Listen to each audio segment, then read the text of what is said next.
E, Carvalho, você falou do Islã aí, né? Desse discurso aí do Carvalho. Ah, e o Bolso teve lá em Israel agora, É. né? Com Netanyahu lá. Netanyahu estava tentando usá-lo, Benjamin Netanyahu. porque Netanyahu está na iminência de passar pela Lava Jato israelense. Ele precisa ganhar a próxima eleição, Senão ele tá enrolado. senão ele fica enroladíssimo. Porque lá tem o foro também, não? Privilegiado? Não tem, mas tem. Não tem, mas tem. Não tem, mas tem. Entendi. É. Aí uma pergunta assim, baseada nessa questão de Israel e E tal. aí ele estava querendo usar o Sim. nosso companheiro local aqui, Sim. o principal, uma espécie de recruta zero, que tem 01, 02, 03, né? Sei. E tem o zero. Ele estava querendo usar o zero Sei. para acrescentar um zero à direita para ele. Ou seja, o Trump já disse que ia botar a embaixada em Jerusalém. O fanatismo cresceu muito em Israel. Até 10 anos atrás, se dissessem que se iria tentar construir um terceiro templo na esplanada das mesquitas ali em Jerusalém, 70, 80% da população ia dizer: não, vocês estão malucos. E é isso. Hoje já tem ali, sei lá, 40 e tantos por cento que querem essa aventura O apocalíptica. pessoal tá afim. O único que tinha bancado isso, por causa da bancada evangélica nos Estados Unidos, tinha sido o Trump. Mas que tem grana para aguentar a pancada do mundo árabe. A gente, meu Deus, a gente não está se aguentando em pé. Vai comprar uma briga desse tamanho. Se meter num assunto desse. E aí o Netanyahu ficou frustrado com o nosso presidente zero.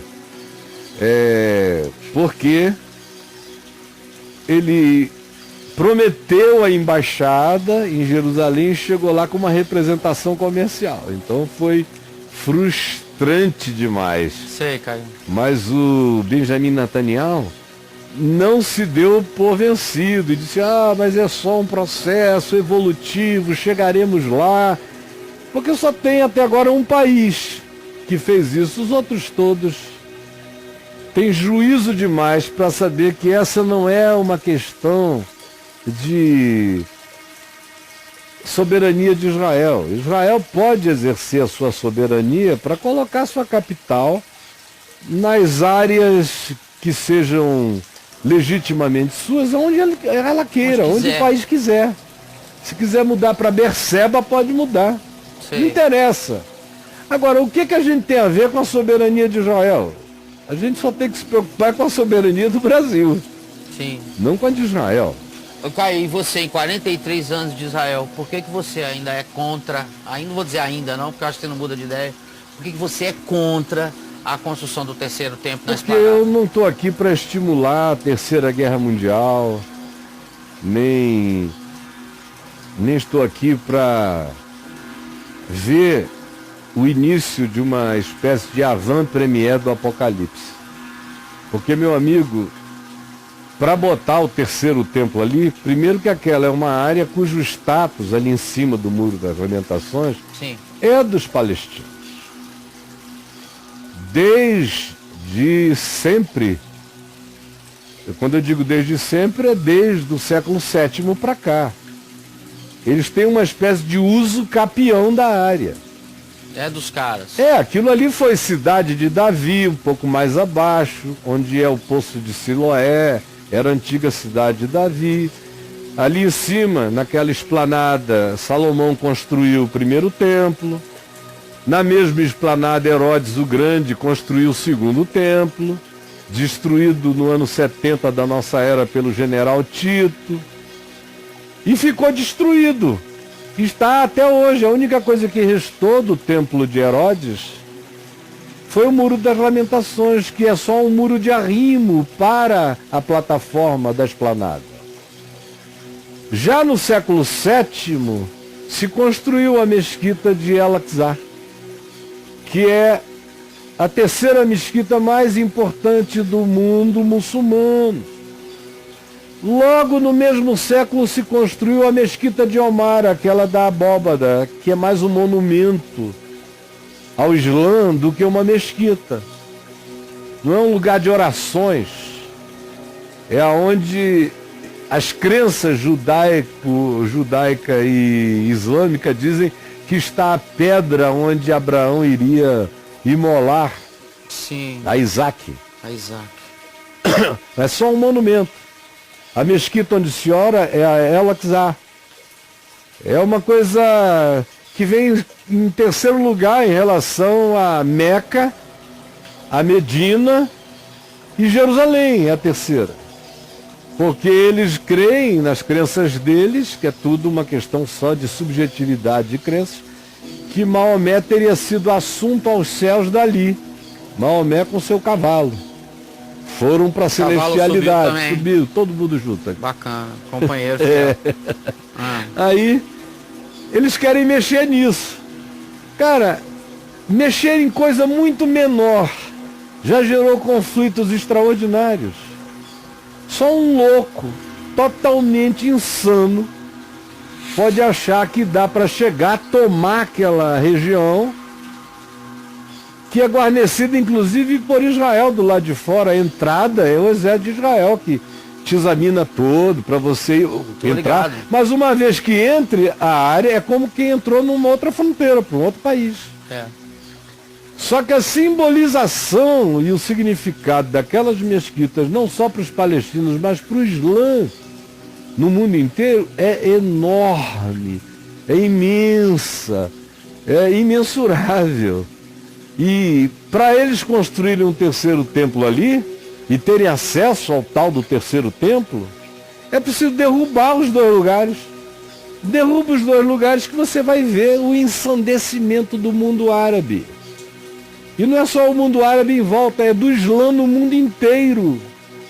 E não é só do Islã, são aqueles que querem um pretexto, como a própria Rússia, como outros, que buscam um pretexto para entrarem pesado no negócio da guerra. Então, nós estamos diante de uma decisão que só inconsequentes, irresponsáveis, ignorantes, fanáticos é que podem advogar. Eu nunca advoguei. Eu cheguei lá a primeira vez com 21 para 22 anos de idade e já sabia que aquilo era loucura. E eu também nunca criei que aquele templo tivesse qualquer importância. Não tem. Vamos fazer um terceiro templo para quê? Sabe por que eles querem fazer? Por inferências de pequenas frases assim. Quando vocês virem o abominável da desolação sentado no lugar santo, então os que estiverem na Judéia fujam para os montes. Se cumpriu em no ano 70 da era cristã.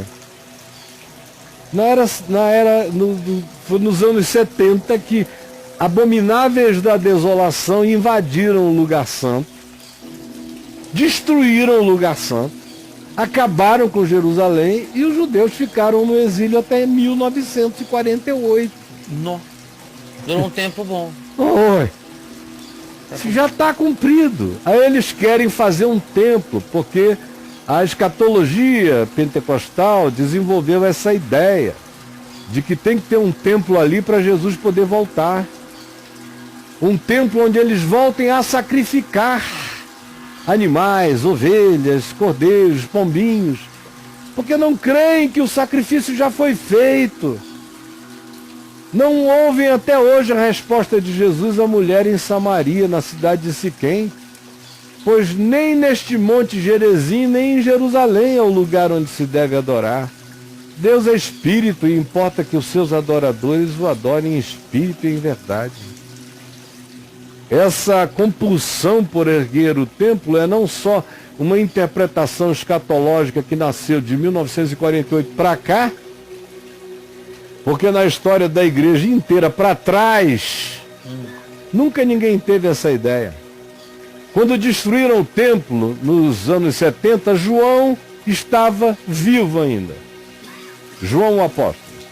Paulo e Pedro já tinham morrido, a maioria dos apóstolos estavam mortos. Você não vê João fazer uma única alusão nas 3 epístolas, nas 3 cartas dele, e nem no Apocalipse, a necessidade da reconstrução de nenhum templo em lugar nenhum. E se tinha alguém com autoridade apostólica para falar isso, era ele, numa época em que o templo já tinha caído, e para ele o templo e nada era a mesma coisa. Eles tinham sido discípulos de Jesus e não dos escatologistas pentecostais, dispensacionalistas, que vieram de 1948 para cá apenas. Isso é uma invenção moderna, essa história americana, pentecostal e moderna. Não tem nada a ver com a Escritura. Aí tem alguns que dizem assim, mas e o templo que Ezequiel disse que tinha que ser construído lá? Nunca foi lá, nunca se disse que era um templo geográfico. É aquele templo inconstruível, que eles nunca tiveram nem o trabalho de ver que não dá para construir aquele templo. Ele é praticamente quântico. Porque Ezequiel começa a descrever e diz que a porta do templo era assim, de 1 metro de espessura, 1 metro de profundidade, de comprimento. 1 metro por 1 metro, praticamente, sendo simples. 1 por 1. 1 por 1, para fazer, deixando as medidas antigas. Tá legal. Para o pessoal ter uma visão um pouquinho melhor das circunstâncias. Então, quando você vai entrando naquele templo, você vê que ele vai crescendo para dentro. Ele cresce, ele cresce, ele cresce, ele cresce. E não cresce para fora, ele cresce para o lado de dentro. Por isso você vê em João 7, no grande dia da festa, quando se diz, no último grande dia da festa, Jesus se levantou e falou, quem tem sede, vem a mim e beba. Porque como diz a Escritura, ele estava aludindo a quê? A Ezequiel. Ele estava dizendo que ele, Jesus, era aquele templo. Então ele entendeu, né? Ele entendeu. A moçada que não quer entender até agora. Jesus entendeu. Jesus disse, olha, porque como diz Ezequiel, Nossa, esse templo cresce para dentro. pelo amor de Deus. Aquele que crê em mim, como diz a Escritura, do seu interior fluirão rios de água viva. Eu sou esse templo, você é esse templo. É dessa construção aqui de Ezequiel 40, visão do templo que cresce para dentro, é que vem toda a noção de santuário e templo habitado pelo Espírito de Deus no Novo Testamento, conforme você vê em João, no capítulo 7. Mas o pessoal não quer saber de nada, eles não conhecem a Escritura, nem o poder de Deus, nem a palavra, nem nada. Eles leem livrinhos que saem da cabeça de Spielbergs escatologistas, criando sistematicamente produções escatológicas que mudam de 10 em 10 anos, e os crentes que não sabem nada de nada ficam nesse excitamento. Elegem presidentes baseados nessa pauta de escatologia apocalíptica, que só pode trazer destruição para a terra. Foi o que Jesus disse em João 7,37, no último dia, o grande dia da festa, levantou-se Jesus e exclamou, se alguém tem sede, venha a mim e beba. Porque desse templo de Ezequiel 40, se diz que deles correriam águas do altar oriental do templo. Águas que iriam curar a terra. O exemplo final é que o Mar Morto ficaria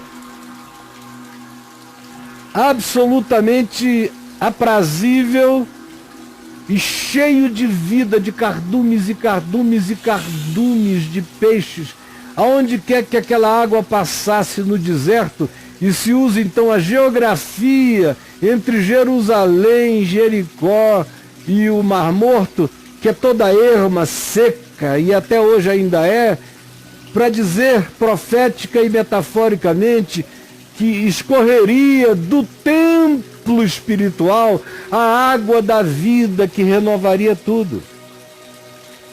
Em conclusão, o pessoal também não conhece a história do dia em que Jesus falou isso aqui em João 7,37. Por causa da profecia de Ezequiel 40, em toda manifestação daquela festa em Jerusalém, o sumo sacerdote, no grande e último dia da festa, realizava um ato simbólico, pedindo a Deus a profecia, o cumprimento da profecia de Ezequiel. E pasme, numa época em que tinha templo, que Jesus estava vivo ali, com o templo, o segundo templo, o templo de Herodes, o maior de todos, que fez o templo de Salomão ficar pequeno, o maior e mais grandioso, erguido. Funcionando. Jesus estava lá, ele falou ali, no meio da festa, naquele lugar, com o templo erguido. Porque os próprios rabinos acreditavam que aquele templo físico não cumpria a profecia. Então o que eles faziam? O sacerdote indicado para aquela cerimônia pegava um cântaro de ouro, descia em procissão até o poço de Siloé, que você conhece, já conheceu comigo, pegava a água do poço de Siloé, voltava com o cântaro cheio em procissão, ia até o altar e derramava água no altar, desejando e invocando a profecia de Isaías 40. Desse templo de cujo altar escorreriam as águas da vida, que trariam salubridade, fertilidade, vida em abundância para todos os desertos da existência. Era uma metáfora.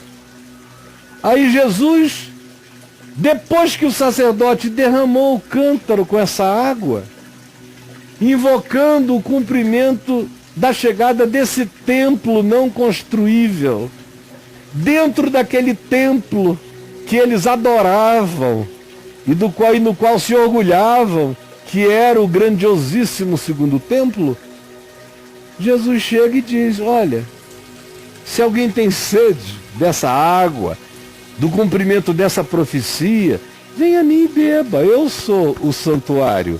Eu sou o altar vivo de onde essa água está escorrendo. Pois quem crê em mim, como diz a Escritura, como diz Ezequiel 40, do seu interior, Ezequiel 40, Ezequiel 47, do seu interior, ou mesmo Zacarias 14, do seu interior fluirão rios de água viva. Isto ele disse com respeito ao Espírito Santo, que haviam de receber os que nele crescem. Então está aqui explicado o que é. No meio do templo, eles invocavam um templo de uma outra natureza, e Jesus chega e diz: eu sou o templo, eu sou o altar, eu sou a água, e todo aquele que crê em mim bebe dessa água e se torna esse santuário também. Mas Jesus não basta, né? Não. Você tem que crer em algum livrozinho de escatologia, de natureza pentecostal, produzido no nervosismo e na histeria da volta de Israel à Palestina, ou a terra de Israel no passado, de 1948 para cá.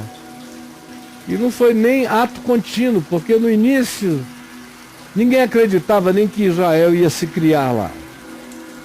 Tanto é que a própria ONU, que disse pode ir, não deu apoio. Só votou dizendo podem ir, se virem. Mas não deu nenhum apoio para eles se estabelecerem lá. Tanto quanto os ingleses não deram, ao contrário, trabalharam contra, nem os franceses, nem os americanos. Só disseram, podem ir, se virem. Eles se viraram. E se viraram tanto que hoje estão entre as maiores potências do mundo. Do ponto de vista militar, devem ser a terceira ou quarta maior potência da Terra. Estão se tornando uma das maiores potências econômicas. E já são uma das maiores potências em inteligência tecnológica. Tecnologia total. Né? Total. Então, outro dia eu estava dizendo alguma coisa aí numa rede social dessa, que não precisava nada disso, que quem ficava divulgando essa tese não tinha entendido nada até hoje. Aí eu vejo uns garotos ali de 22, 23, 24 anos de idade. Cala a boca, seu burro! Vai ler a história de Israel! Você não sabe nada, Caio! E tal, eu digo, Senhor Jesus, essa é uma geração atrevida. É, Caio. Atrevida, de uma ignorância atrevida, burra. Como agora mesmo no Facebook, enquanto eu estou falando, não só tem robôs, porque boa parte dos que me contraditam são robôs, né? E também gente fanática, louca, que não conhece nada, não sabe de nada. Se eu ficasse aqui na frente delas e começasse a fazer perguntas sobre a história, eles iam morrer de vergonha, porque eles não sabem nada. Tudo que eles sabem é a ideologia da Casa do Carvalho. É, Caio. Só isso. É tudo lá da Casa do Carvalho. Tudo vem da casa. Agora, em relação ao aplicativo, vem do Steve Bannon, que foi quem botou isso na cabeça do Trump como estratégia para ganhar a eleição e manter o eleitorado fanatizado no meio evangélico nos Estados Unidos e aqui no Brasil. Vem da Casa do Carvalho, que é discípulo desse aplicativo escatológico do Steve. Ah, tá. O Carvalho não se criou sozinho nessa escatologia, ele aprendeu com o Steve. Sabe por que eu estou sabendo? Por quê? Porque em 2008, 2009, eu fui com uma pessoa que o conhece profundamente a Israel, e eu comecei a dizer isso que eu estou dizendo aqui, e essa pessoa muito amada minha, eu estava falando isso lá nas colinas de Golã, e essa pessoa me disse, por favor, você conhece o Carvalho? Eu falei, eu já li uns artigos dele por aí e tal. O que você acha dele? Eu falei, eu sinceramente acho que ele... Quando remontaram ele, deixaram um monte de parafusos fora ou frouxo. Aí ele falou, não, mas ele pensa assim, pensa assim, pensa assim. Inclusive, ele está em contato com o pessoal dos Estados Unidos, o mesmo pessoal que perseguiu o Obama durante 8 anos, dizendo que o Obama era islâmico e não americano. Ele tinha nascido fora dos Estados Unidos, que a certidão de nascimento era falsa e que ele se fingia de crente, mas de fato ele era islâmico, enquanto o próprio Carvalho fez uma profissão de fé islâmica. E até não tantos anos atrás era por lá que ele andava, e tem filhos dele que são ministros lá até hoje. Então isso é uma salada maluca, que não tem nenhuma coerência, nenhum alinhamento racional em tudo que está sendo proposto por aí. E eu olho e me dá muita pena de ver uma geração inteira se perdendo nesse fanatismo enlouquecido.